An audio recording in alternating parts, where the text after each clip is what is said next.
जिंदा जाएं, लाश बनकर वापस आए। हुकूमत असली सोल्जर वो है जो गलतियां पहचाने, फट से उसकी रेमेडी करे और जब दोबारा अटैक हो तो गलतियां दोबारा रिपीट ना हो। जो वेपन्स वो इस्तेमाल कर रही है इंडियन नेवी और जो शिप्स इस्तेमाल कर रही है वो ज्यादातर 95% आज की तारीख में they are made in India. ये बंकर बस्टिंग यानी कि जमीन के नीचे घुसेगा और घुसता चला जाएगा और 200-300 फुट नीचे जाके फटेगा।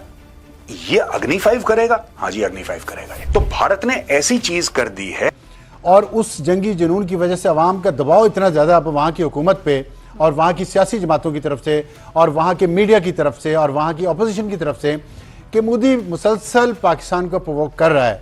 इस तनाजुर में आपके ख्याल में जवाब पाकिस्तान का ज़ाहिर है नागज़ीर तो है, किस तरह का जवाब होना चाहिए पाकिस्तान की तरफ से? फ़ोन कॉल जाती है इंडिया और वहाँ पर जो हैं सेक्रेटरी स्टेट, अमेरिका के सेक्रेटरी स्टेट मार्को रूबियो, वो कॉल करते हैं भारत और वो कहते हैं कि Pakistanis are ready to talk. India को वो ये बताते हैं और फिर उन्होंने कहा कि भारत ने कहा कि ठीक है, अगर वो टॉक के लिए तैयार है तो हम भी कोई जो है वो जंग नहीं करना चाहते, हमने तो दहशतगर्दों के ठिकानों पर जो है हमला किया है। ये वाली बात की गई और फिर उसके बाद जो है वो बात शुरू हुई और दोनों एमओयू जो भी हैं एमओस के बीच जो है बंकर बर्स्टिंग, जो कि हवाई जहाज की जिसको आवश्यकता ही नहीं है, आप भारत से ही उसको फायर कर रहे हैं। 7.5 ton of high explosive, very high explosive, ये जाके जमीन के 300 फुट नीचे जाके फटता है। तब आप सोचिए क्या बचेगा पाकिस्तान का और क्या बचेगा पाकिस्तान के न्यूक्लियर प्लेटफॉर्म्स का। 52 आंखें अंतरिक्ष से देख पाएंगी कि पाकिस्तान, चाइना और इंडियन ओशन रीजन में क्या क्या कार्रवाई हो रही है। और आपको सुनाई भी नहीं दे रहा क्योंकि मक्खी जितना है वो चुपचाप आता है, यहाँ पे फट से बैठ जाता है या किसी कोने में नीचे बैठ जाएगा, आपको नहीं दिखाई दे रहा। ब्लैकआउट यानी कि जैसे ये फटता है तो पूरे इलाके की लाइट चली जाएगी, सब कुछ शॉर्ट सर्किट हो जाएगा, आपके कंप्यूटर, आपके लैपटॉप, आपके सर्वर्स, आपके रडार, सब कुछ काम करना बंद कर देंगे। आगाज हम इसी बात से करेंगे कि कल एक जो हमारा जज्बा था, जो हमारा जोश था, आज थोड़ा सा इसलिए मुख्तलिफ है क्योंकि आज जब मैंने सुबह सोशल मीडिया खोला है और वहाँ पर जो देखना शुरू किया है तो ये हम सब बहुत अच्छे तरीके से जानते हैं और बहुत अरसे से जानते हैं। ऐसी बात नहीं है कि आज ये पाक भारत कशीदगी का आगाज़ हुआ है तो आज से ये प्रोपेगेंडा भारत में शुरू हुआ है। ये सदियों से, ये जब से ये पाकिस्तान और भारत की टेंशन चली आ रही है तब से ये प्रोपेगेंडा चला आ रहा है और अभी पिछले कई दिनों से हम देख रहे हैं कि मुसलसल भारत की तरफ से प्रोपेगेंडा किया जा रहा है। लेकिन यहाँ पर पाकिस्तान में मैं उन लोगों से मुखातिब होना चाहती हूँ जो इसी सरजमीन पर रह रहे हैं और जो जानते हैं कि हमारी सरहदों की हिफाजत किस तरह से होती है, वो उस प्रोपेगेंडे के लिए हथियार बन उनके राब्ता हुआ और फिर ये जो है ये जंग बंद हुई। तो ये है वो कहानी, ये सारी स्टोरी देखें, ये बड़ी। अब मैं आपको बताती हूँ, ये जो डॉक्टर जयशंकर ने बातें बताई है ना, ये किताबों में लिखी जाती हैं, इतनी जल्दी सामने नहीं आती, आ भी जाती हैं अगर कोई बात कर दे, लेकिन वैसे यूजुअली ये बुक्स में लिखी जाती हैं और पता चलता है कि उस जंग में, उस रात में ये हुआ था दोनों कंट्रीज़ के बीच। जैसे देखें, हमने बहुत सारे ऐसे प्रोग्राम्स किए हैं जिसमें किताबों से हमने ले करके जी इस किताब में ये लिखा गया है, इस राइटर ने ये लिखा है कि पाकिस्तान में जब कू हुआ था तो उस रात को क्या हुआ था, तो उसके बाद पता चलता है जब बुक में लिखा जाता है। फिर इसी तरह तो ये इन्होंने रहे हैं कि जी हम कालाबाग डैम इस तरह के मामला बना लें, लेकिन सियासी तौर पर उस पर इनको तवज्जो नहीं दी गई। ठीक है। उसके बाद ये जो है IPPs पर तवज्जो दी गई, कोयले के प्लांट बनाए गए, कोयले के लिए प्लांट ये बनाए हैं कि बाहर से कोयला इंपोर्ट किया, लोकल रिजेक्ट कर दिया और वो भी बहुत दूर से। मुझे बताएं, कोयला हम अफगानिस्तान से क्यों नहीं ले रहे उतनी मिकदार में जितना लेना चाहिए? इंडिया, मेरी बात सुने, इंडिया और अफगानिस्तान के तल्लुकात आपको पता है एज कम्पेयर टू पाकिस्तान क्यों नहीं? असल पता क्या है, हाँ। ये सियासतदानों से पूछे। अच्छा, इनकी आपने क्या मामला? नहीं, आपकी क्या राय है? हम कुछ राय नहीं दे सकते, हमें कल हमारे पीछे पहुंच जाएंगे। नहीं, इतनी भी नहीं बात। अगर आप हमारी जो सूरत हाल है ना, हम कुछ अवाम पिसे हुए हैं। अच्छा, हम पिस गए हैं। दीजिए इस मामले में। तो चलिए दोस्तों, उन हथियारों के बारे में आज बात करते हैं। अब दोस्तों, आज हम बात करेंगे सबसे पहले ब्राजील। आप जानते हैं ब्रिक्स का एक बहुत इंपॉर्टेंट मेंबर है, one of the original members of BRICS, Brazil. और ब्राजील जो है वो भारत से चाहता है कई वेपन प्लेटफॉर्म्स खरीदना, लेकिन दो मुख्य तौर से ब्राजील ने बात करी है, आकाश की और गरुड़ा की। आज मैं आपको बताता हूं पूरी बात है क्या, ये वेपन सिस्टम्स क्या हैं, ये क्या करते हैं। लेकिन उसके पहले P. Kumaran, Secretary East, Ministry of External Affairs, said there is going to be discussions on defense cooperation and enhancing it with Brazil. We are looking at avenues for joint research, technology sharing, and training exchanges. We are still talking about what kind of cooperation is possible, what kind of defense platforms we can sell to Brazil, but there is still not much. Apple company है, India को क्या मिलेगा? India manufacturing तो करेगा, ठीक है, लेकिन ultimate India beneficiary नहीं है।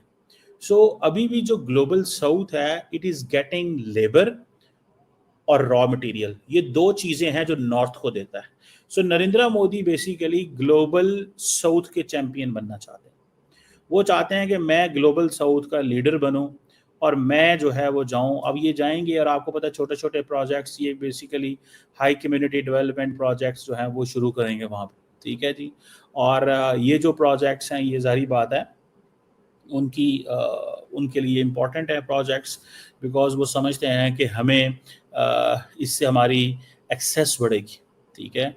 सो वो समझते हैं अर्जेंटीना भी उसी में फॉल करता है, ब्राज़ील भी उसी में फॉल करता है। ब्राज़ील में तो खैर उनका ज़रा वो ब्रिक्स वाला है, वो हम अलहदा बेशक बात कर लेंगे, लेकिन द पॉइंट हियर इज कि नरेंद्र मोदी को अपनी एक्सेस में तो इस्लामाबाद में तो दीगर इलाकों में कहां पर क्या क्या गिरा है, जो कुछ प्रोपेगेंडा हो रहा है यहाँ पर सोशल मीडिया पे कुछ अनासर हैं जो कि बैठे हुए हैं और आलाकार बन रहे हैं और वो स्पेकुलेशन और वो मिस फैला रहे हैं और आवाम के अंदर एक मकबूल से किसी कैफियत पैदा करें। तो खुदा के लिए उन तमाम लोगों से रिक्वेस्ट है, गुजारिश है। अब सर सिर्फ एक जुमला मुझे प्लीज कंप्लीट करने दीजिएगा कि न्यूज़ चैनल्स के ऊपर इस वक्त जो इत्तलात आ रही हैं, जो खबरें आ रही हैं, हम इतनी ज़्यादा इस वक्त देख रहे हैं कि हमारे पास जब मुसद्दक़ा इत्तलात आ जाए उस पर बात करें। तो हमारे पास जब मुसद्दक़ा इत्तलात आ रही हैं, समा टीवी अपने नाज़रीन को मुसलसल आगाह कर रहा है, हम तमाम लोग अपने एक्स हैंडल्स के ऊपर मुसलसल आगाह कर रहे हैं, तो ये जो स्पेकुलेशन है और ये जो मिस इन्फॉर्मेशन है, खुदा के लिए इनके ऊपर कान ना धरें और आवाम के अंदर जो है ना परेशानी ना क्रिएट करें। जो सवाल आपने पूछा था उसका सर ये जवाब कि भारत की तरफ से मैं आता हूं पहले मैं लाहौर जा रहा हूं, वहां पे जिशान बख्श वहां के ब्यूरो चीफ हमारे साथ मौजूद हैं और 70 स्केल में मैं रिटायर हुआ, इसके बावजूद हम परेशान हैं, हम अपनी रोजी के लिए परेशान हैं। एजुकेटेड बंदा ये बात कर रहा है कि अगर मैं बोलूंगा तो क्या हाल है, आम लोगों का क्या हाल है। तो देखिए अब क्या करें, अब तो सिस्टम चल रहा है, चल जा रहे हैं। सर माइंड ना करिएगा, मेरी बात सुनिए, जो बात करेगा वो क्या कर सकते हैं, कुछ भी नहीं होना।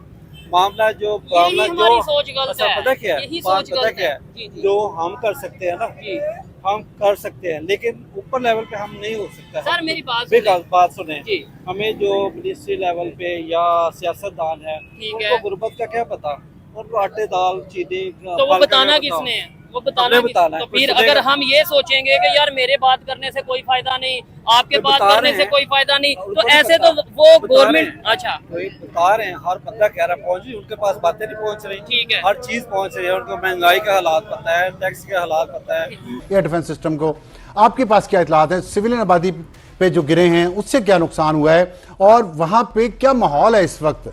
क्योंकि रात हम सुन रहे थे अमृतसर में भी कुछ वाक़यात हुए हैं और अभी लाहौर में हमें इतलात आ रही हैं। जी अबसार साहब, बिल्कुल जिस किस्म के दावे भारत की जानिब से किए जा रहे हैं वो अपनी आवाम को अपने मीडिया के ज़रिए खुश करने के लिए तो इस किस्म के दावे कर सकते हैं और बता भी सकते हैं, लेकिन दरअसल उनको असूली तौर पर पहले बताना तो ये चाहिए जो उनके इतने महंगे तैयारे थे वो कहाँ गए और कैसे गिर गए, कौन सा सिस्टम था जिसने उनको इस काबिल भी ना छोड़ा कि वो अपनी हदूद में भी खैरियत से वापस लौट सकते। तो मजमूई तौर पर जो ड्रोन की सूरत हाल है, बिलाशुबा ये एक अटैक था और भरपूर किस्म की भारत की जानिब से ये जारियत थी जो पाकिस्तान की जो बैन अल-अक़वामी हदूद हैं उसकी खिलाफ वर्जी करते हुए पाकिस्तान की हदूद के अंदर हमारी दिफाई तनसीबात को और प्रोग्रेस मेड। अच्छा, ब्रॉडली यहां पे ज्यादा प्रोग्रेस नहीं है वो कह रहे हैं, लेकिन कुछ चीजों में प्रोग्रेस हो गई है।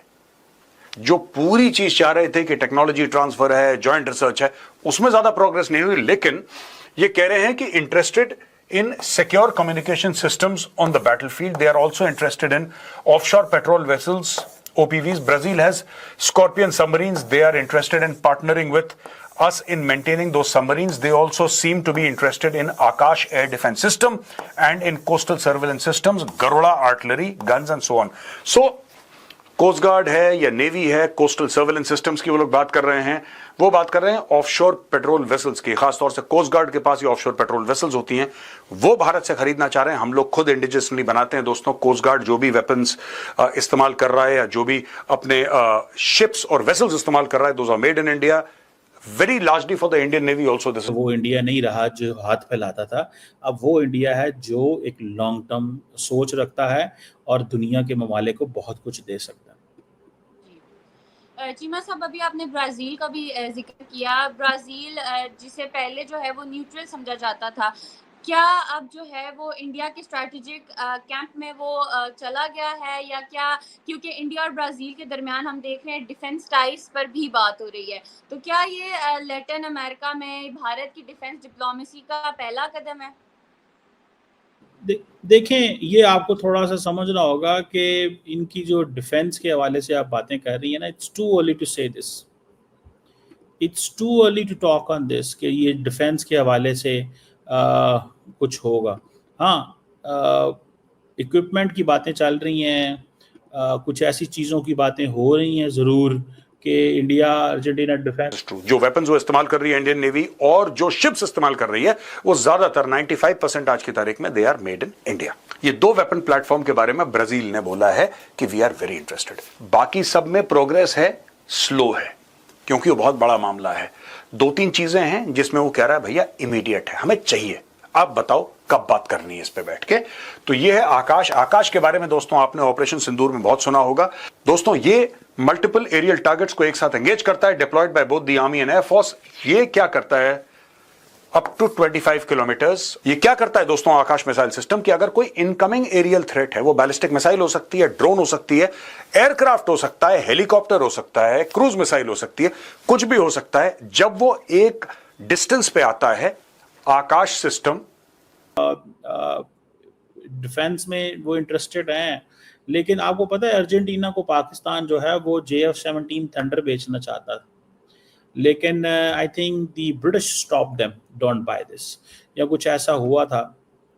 सो ये चीज़ आप देखें कि फॉर एग्जांपल ये जो आकाश एयर डिफेंस सिस्टम है और एक इनके पास गरुदा आर्टिलरी गन है, ये बेसिकली वो डिफेंस कोलैबोरेशन करना चाहते हैं ब्राज़ील के साथ, ठीक है जी। और इसमें नरेंद्र मोदी साहब जो हैं वो इंटरेस्टेड हैं कि ठीक है, क्योंकि नरेंद्र मोदी साहब का एक आपको याद होगा आत्मनिर्भर बार भारत पे बात करते हैं कि जी हम डिफेंस। चीज है। दूसरा, गरुड़ा जो है ये भारत फोर्ज ने बनाया है और ये इंडिया में BEL और BDL ने बनाया है। आकाश ये भारत फोर्ज का है। गरुड़ा ये 105 mm की गन है, ये आप देख सकते हैं। ये एक चैसी पे माउंटेड गन है ये वाली। ऐसी ही हमारे टाइम पे भी आर्मी में हुआ करती थी, लेकिन उसको हम लगाते थे जोंगा के आगे। जोंगा आपने देखा होगा, पुराने टाइम पे आर्मी में गाड़ियां हुआ करती थी जोंगा नाम की, जोंगा पे लगती थी, हम उसको RCL कहते थे, रिकॉइललेस। तो RCL गन लगती थी और हमारी बटालियन में जाहिर सी बात है इन्फेंट्री के पास भी वो थी। ये दूसरी किस्म की है, लेटेस्ट, बड़ी स्पीड से गाड़ी चल सकती है और इससे 105 mm ये फायर कर सकता है। और literally it is a moving artillery piece, literally it's a moving artillery piece। 17 to 20 kilometers standard ammunition, firing rate 4 to 6 rounds per minute, ये इसकी कैपेबिलिटी है। तो बड़ा घातक है। देखिए शूट एंड स्कूट का जो प्रिंसिपल है, जो किसी भी प्रकार की आप आर्टिलरी में देखेंगे, कोई बड़ा कैलिबर हो छोटा कैलिबर हो, शूट एंड स्कूट की जो कैपेबिलिटी है वो बड़ी डिजायरेबल है। यानी कि आपने फायर करा यहां से दुश्मन, जब तक दुश्मन के ऊपर गोला गिरा या भारत का एयर सिस्टम देख पाकिस्तानियों का होश उड़ गया है। 300 फीटर नीचे जाकर भी भारत का एयर सिस्टम करेगा काम, जिसे देखकर पाकिस्तानी मीडिया का होश उड़ गया है और पाकिस्तान का पब्लिक अब माफी मांग रहा है, कह रहा है भारत मुझे माफ कर दो, हमसे गलती हो गई। मोदी जी ने जो एयर सिस्टम लाई है, जिस पर पूरी दुनिया की सबसे ताकतवर सिस्टम मोदी जी के पास है, जो 300 फीट नीचे तक जाकर भी करेगा काम, दुनिया के सबसे ताकतवर एयर सिस्टम मोदी जी के पास है। और मोदी जी से पंगा लेने चला था पाकिस्तान भिखारी देश, और पाकिस्तान भिखारी देश को अब घुटने पे आना पड़ा और पाकिस्तान के पब्लिक और पाकिस्तान की अवाम अब माफी मांग रही है, कह रही है भारत मुझे माफ कर दो, हमसे गलती हो गई। और पाकिस्तान की मीडिया भी अब रो रही है, कह रही है मोदी जी माफ कर दो, हमसे अब गलती नहीं होगा। ये पाकिस्तानी की मीडिया जो बोलते थे कि मोदी जी से हम पंगा ले लेंगे और मोदी जी से हम जीत जाएंगे, पाकिस्तान की जो मीडिया है, इतनी भाई मीडिया हमेशा कहती है कि हम मोदी जी से पंगा लेकर और मोदी जी से बराबरी करेंगे। मगर पाकिस्तान भिखारी देश मोदी जी की बराबरी कभी नहीं कर पाएगा। मोदी जी एक ब्रांड है जो पूरी दुनिया में मोदी जी के नाम से जाना जाता है और पूरी दुनिया मोदी जी को सपोर्ट करता है। मगर ये पाकिस्तान में जब मोदी जी पानी बंद कर दिए थे तो पाकिस्तान में पूरी तरीके से सूखे पड़ गए थे और पाकिस्तान के अवाम एक एक बूंद पानी के लिए तरस रहे थे। उसके बाद मोदी जी ने पाकिस्तान के हिस्से का पानी खोल दिया और पाकिस्तान के अवाम बहने लगे। यह है पाकिस्तान का सिस्टम। और इंडिया की एयर सिस्टम पूरी दुनिया की सबसे ताकतवर एयर सिस्टम हो गई है, जिसपे पूरी दुनिया हैरान हो गई है। मोदी जी के एयर सिस्टम देखकर पूरी दुनिया मोदी जी से माफी मांग रही है कि हम मोदी जी अब आपसे कभी भी हम नहीं उलझेंगे और आप मुझे माफ कर दीजिए अगर हमसे कभी गलती हुआ हो तो। पूरी दुनिया मोदी जी से माफी मांग रही है और पूरी दुनिया मोदी जी के पैर पर गिर रही है कि मोदी जी हमें माफ करिए, हमसे गलती हो गई। और ये पाकिस्तान की मीडिया जो हमारे यूपी की बराबरी नहीं कर सकता, ये मोदी जी से पंगा ले चल रहा है और बोल रहा है मैं भारत से बराबरी करूंगा। और ये पाकिस्तान की अवाम बोलते हैं मैं पेट्रोल से डरता हूं मगर मोदी जी की बातों से नहीं। मोदी जी की बातों से अब ये पाकिस्तानी मीडिया और पाकिस्तान के अवाम डर गए हैं। अब पाकिस्तान के अवाम माफी मांग रहे हैं कि मोदी जी माफ कर दो, गलती हो गया।